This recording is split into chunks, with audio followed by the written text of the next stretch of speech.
Hello again. This is David, and I'd like to do a video on the court of love. The court of love.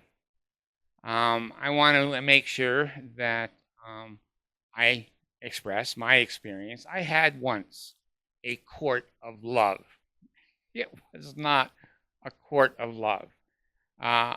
In between divorces, had the custody of my 5 children. And I got involved with a woman that was not a member of the church, and we had sex. And I don't remember if I confessed and threw myself on the mercy of the court of love, or if somebody reported me in the spy ring of the Mormon church, where they're like Nazi Germany, where the children tell on the parents and the parents tell on each other, etc. And the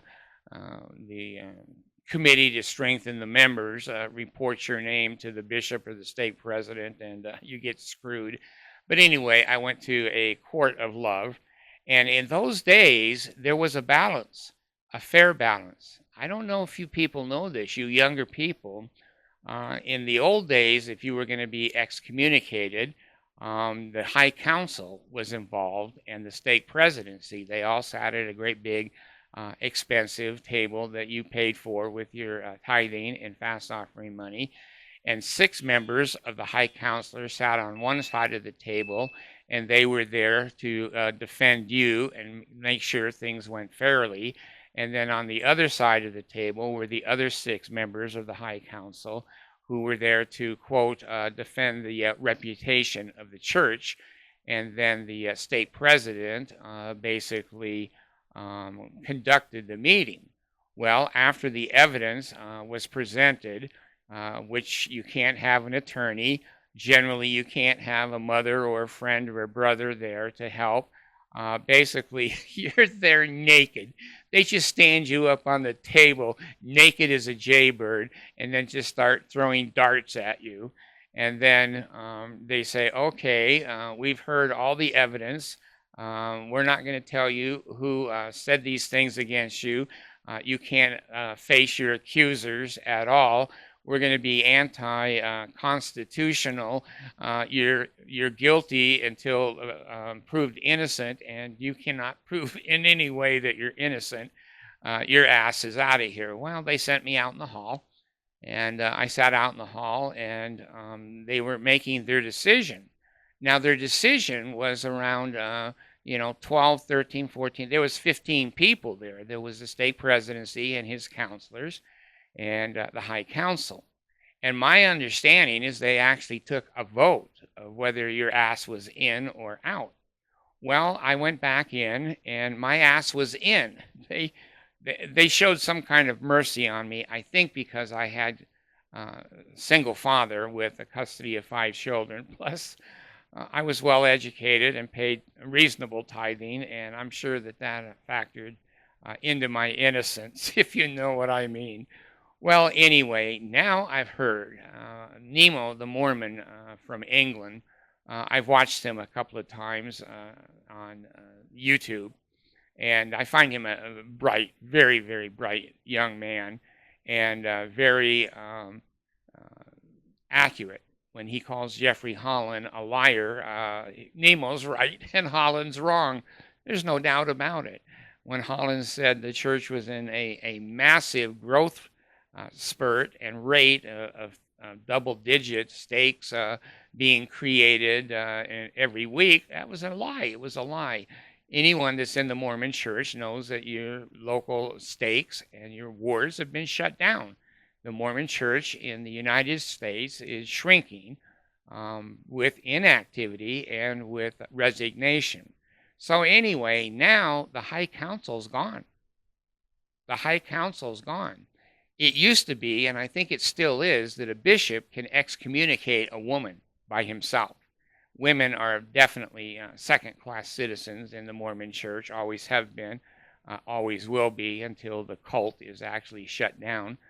And so a bishop unilaterally can go ahead and excommunicate a female in the Mormon church.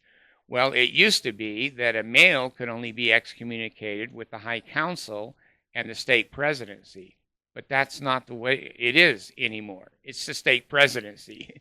They have the same power now and the same authority as a bishop over a male member of the church.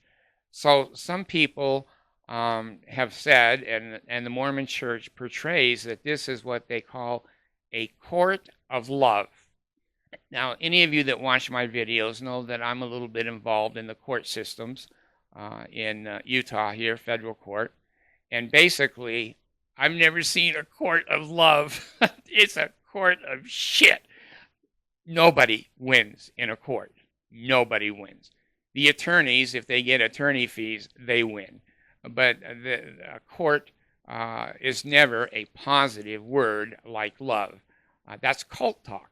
That's cult talk. They say one thing, but it means another. They say the right words, but they do the wrong things. So I had a little conversation with my friend. I should give her a name, GPT-4. You know what I'm going to do? I am going to give her a name. I'm going to name her. No, I can't do that.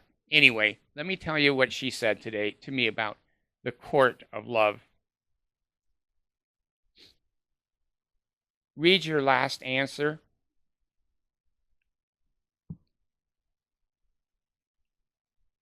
Certainly. Here's the last response. The term court of love, as used by the Mormon Church to describe its disciplinary councils, is a phrase unique to its tradition, and its use is deeply problematic. No other legal, religious, or societal institution refers to a tribunal with such a euphemistic label. This phrase, which aims to mask the reality of excommunication and severe consequences, is deceptive and misleading, fundamentally at odds with the principles of Jesus Christ. The reality of these so-called courts of love is far from loving. They involve the removal of sacred rites, such as baptism, the severing of familial and community bonds through the loss of temple blessings, and the public stigmatization of the individual. These actions are punitive at their core, yet the term court of love attempts to obscure their harshness under a veneer of compassion. This contradiction makes the phrase not only misleading, but inherently deceptive. From a Christ-centered perspective, this phrase is antithetical to the gospel message. Jesus Christ's teachings emphasize unconditional love, forgiveness, and reconciliation. Nowhere in his ministry did he advocate for processes that alienate individuals from their spiritual and social foundations. Instead, he demonstrated a restorative approach, healing and uplifting sinners without conditions or fear-based repercussions. The use of the term court of love in the context of excommunication is a distortion of his example. This phrase can be seen as manipulative and even evil, as it misrepresents the true nature of these councils. It exploits language to convey care while enacting exclusion, a practice far removed from Christ's model. In truth, such a term undermines the gospel of love, mercy, and inclusion, making it not just deceptive, but profoundly anti-Christ in spirit and application. Would you like me to expand on any part of this? Well, I'm going to tell you, that's AI, and I keep saying to all the Mormons, they go, oh, he has an axe to grind. Oh, he wrote this. He wanted to fuck the trees. He wanted to drink himself into alcoholism. He's on drugs. He's been offended. He never had a testimony. But you know what? I have an education. Part of that education was from BYU, the church university. Part of that education was from BYU. I have a pretty good understanding of the English language. I did write a master's thesis. That wasn't easy. And I think I have some experience in courts. I've been in many, many courts, in the educational system, in small claims, in federal court, state court, divorce court, civil courts. I've never seen a court of love. And AI said to me, that phrase was invented by the Mormon Church. No other person has ever said those phrases. That has been invented by the Mormon Church. And basically, the Mormon Church has invented lying for the Lord. That it's okay to lie if you're lying for the Lord, which means you get more money if you lie. And I've been in the temple, and I checked this morning. AI has the entire temple ceremony, but I remember when I was there, we, under the law of the gospel, we consecrated, raised our right hand to the square, and said we would obey the law of the gospel. And the law of the gospel was no light-mindedness, no loud laughter, no evil speaking of the Lord's anointed. If that isn't cult talk, I don't know what is, folks. What is it going to take for a red flag to slap you in the face? It took me 50 years. It took me 50 damn years with a pretty good education, with fairly reasonable intelligence, to finally have the red flag slap me in the face and roll me up and throw me off of an antichrist cliff. This is a cult. It cult talks, court of love. No loud laughter. Oh my gosh, if you loud laugh, that's against the principles of Jesus Christ. And oh, don't you ever say anything about Jeffrey Holland being a liar. Oh, don't say that. Don't say anything about the old Paul Dunn making up stories to inspire people, and then he went down the fucking road because he got caught lying. And it just seems like this entire fiasco, if you are in this religion, if you want to call it a religion, it's a cult. It's a deadly, antichrist, hideous cult. I am trying to get my name removed from the records. The church has told me twice. I resigned twice from the Mormon church. Each time they said they were going to remove my name from the records. They lied again. They lie constantly. In fact, they lie most of the time. They didn't remove my name. Now I have a multi-million-dollar lawsuit in federal court in Salt Lake City suing the Mormon church, simply asking for my name to be removed. Just do the right thing. The handbook says that after they receive a legitimate resignation, that your name will be removed from the records of the church. It's not true.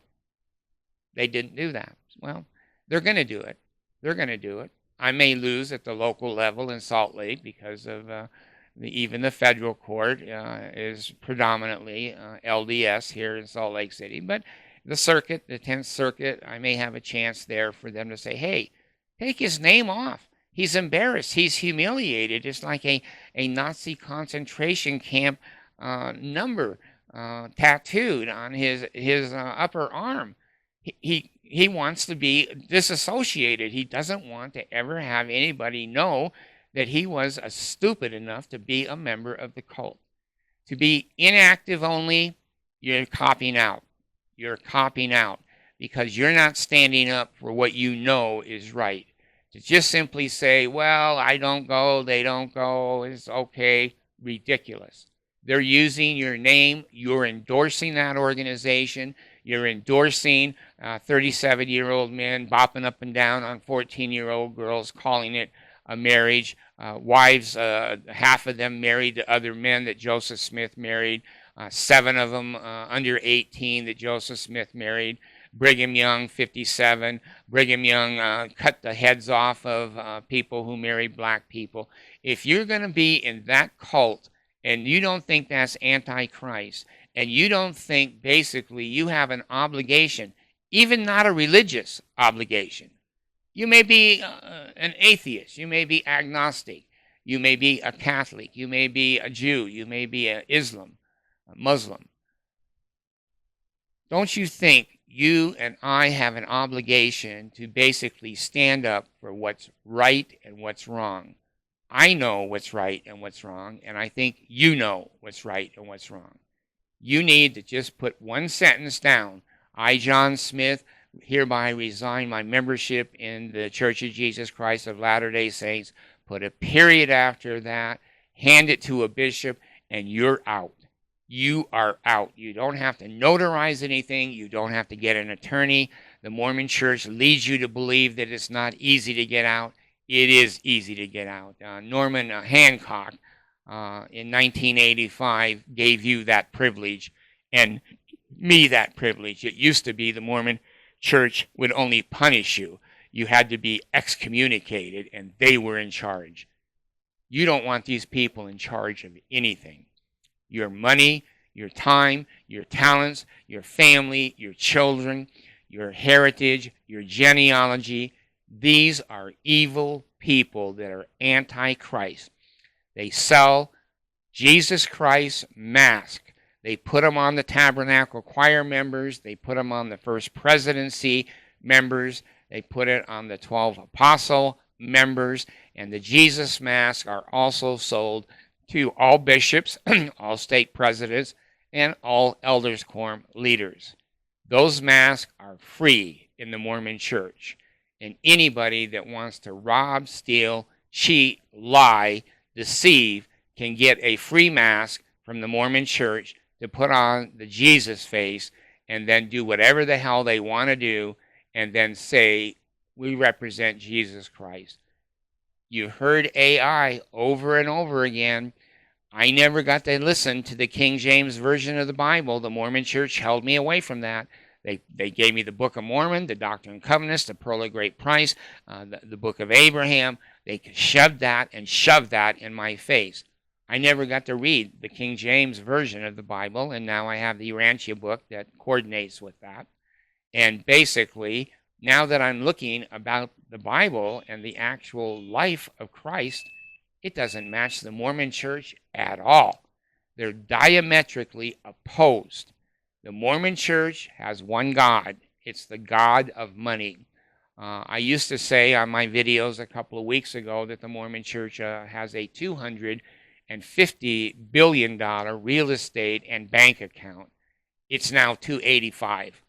285. It's pushing $300 billion of your tithing money, my tithing money that was put down for the poor and the helpless and the needy, as Christ asked us to do. And the Mormon church stole that money, put it into stocks and bonds, and now that money has grown. And the Mormon church thinks that all of the profit from your tithing and my tithing money is their money. They have six-figure incomes. They have fancy cars. They have first-class plane tickets. They have second homes. They have free education for themselves and their families at BYU. They have free health, free dental. They have free everything from the money that was supposed to go to homeless, helpless, poor, third world, even American people that were having a hard time. Their own Book of Mormon, King Benjamin says, I don't take your money.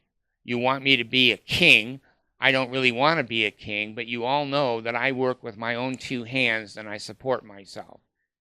Mormon authorities have hardly ever done that. Gordon Hinckley never had a paying job except 7 or 8 months, I think, with the railroad company when he was very, very young.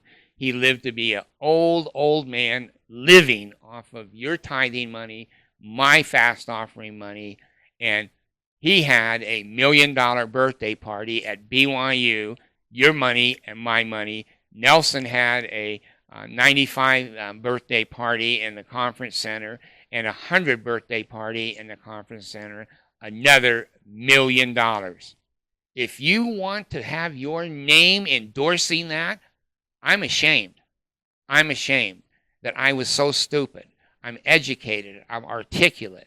I know modern technology, the AI.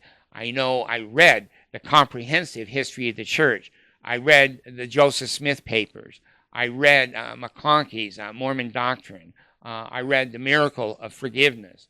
I read where Joseph Fielding Smith said that man will never get to the moon. He'll never be destined to go to any other planets. A prophet. He was wrong again.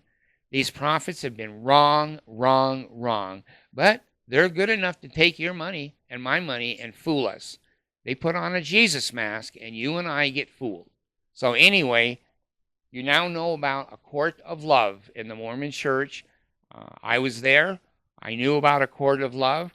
I'm going to tell you one more thing now that I think about it. When I was at BYU, I was in between marriages again. In fact, I've spent most of my life, I think, in between marriages, and that could be a criticism of me, and it would be founded in fact. I had a little girlfriend. Her name was Margot. I don't remember what her last name was, but Margot and I kind of dated a little bit, and then we were driven into her bedroom with an angel with a flaming sword, and the angel commanded me to have intercourse with her, or that the angel would kill me and Margot. And what can you do when an angel threatens you like that? I said, well, here's the weenie and there's the vagina. And so we were BYU students, and we had intercourse. And then, of course, the Spirit of the Lord, or maybe it was the spirit of guilt that the Mormon Church always puts on its members. I went and confessed to my bishop. I said, I screwed Margot. It was great. I loved it. She was a hell of a lay. And the bishop said, well, Brother David, we're going to forgive you, but we want to know her last name so we can excommunicate her because she's a whore.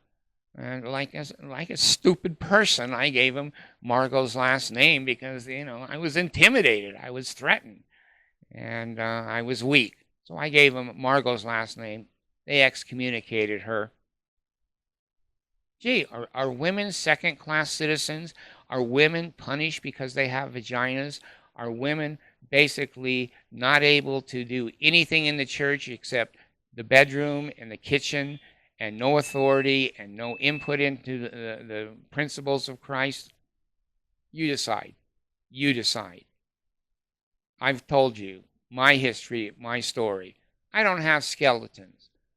I believe in the principles of Jesus Christ. I believe in forgiveness, of repentance, of trying to better myself. And as I've gotten older, I've gotten better. I think that that's the process. So anyway, if you're looking at a court of love, hold on to your ass, because the state president now can kick you out without any question. No checks, no balances. The religion, if you want to call it that believes that the Constitution of the United States was inspired, doesn't believe that you're innocent until proven guilty. You're guilty when you go into a court of love. You are basically unable to face your accusers. That's not allowed in the Mormon Church. So anyway, decide for yourself. But I say, get the hell out of there. Don't let them use you or me as a member, trying to lure in with their evil net other people to come in and pay their money to the authorities of the Mormon Church. Jesus is not their God. They don't represent Jesus. They represent money. They represent corporate America. They are the richest church in the world. They are the richest church in the world, and part of those riches are your tithing money and my fast offering money. And if you don't think you have a right to get the hell out of there, I think you're nuts. I think you're nuts. I'm so ashamed that I was hooked up with that cult, and I want my name off the record. So anyway, there you are, a court of love.